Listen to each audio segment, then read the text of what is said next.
మన VVIT university, absolute discipline, absolute education.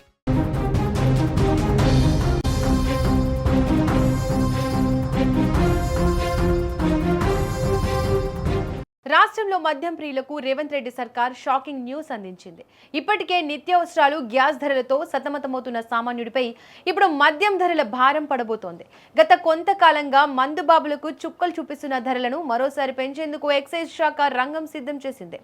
June 2 రాష్ట్ర అవతరణ దినోత్సవం ముగిసిన వెంటనే ఈ పెంపుపై ప్రభుత్వం అధికారిక ప్రకటన చేసే అవకాశం ఉందని విశ్వసనీయ సమాచారం అందుతోంది. రాష్ట్ర ఖజానాకు ఆదాయాన్ని పెంచాలనుకునే లక్ష్యంతో పాటు తయారీ సంస్థల నుంచి వస్తున్న ఒత్తిళ్లను పరిగణలోకి తీసుకుని ఈ కీలక నిర్ణయం తీసుకున్నట్లు తెలుస్తోంది. వాస్తవానికి మద్యం తయారీలో వాడే ముడి సరుకుల ధరలు అంతర్జాతీయ మార్కెట్లో ఆకాశాన్ని తాకుతున్నాయి. ముఖ్యంగా గాజు సీసాల తయారీ ఖర్చు భారీగా పెరగడం తయారీదారులకు తలకు మించిన భారంగా మారింది. పశ్చిమాసియా యుద్ధ ప్రభావం మరియు గ్యాస్ ధరల పెరుగుదల వల్ల సీసాల ధరలు 20% వరకు పెరిగాయి. దీనిపై మద్యం తయారీ కంపెనీలు ఇప్పటికే ప్రభుత్వానికి పలుమార్లు విన్నవించాయి.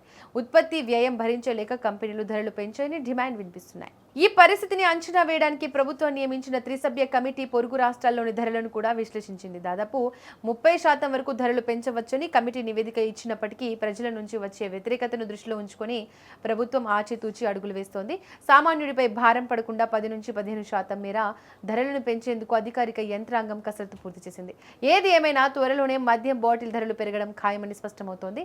ఈ నిర్ణయంతో సాధారణ బ్రాండ్ల నుంచి ప్రీమియం బ్రాండ్ల వరకు అన్నింటి ధరలు పెరగనున్నాయి.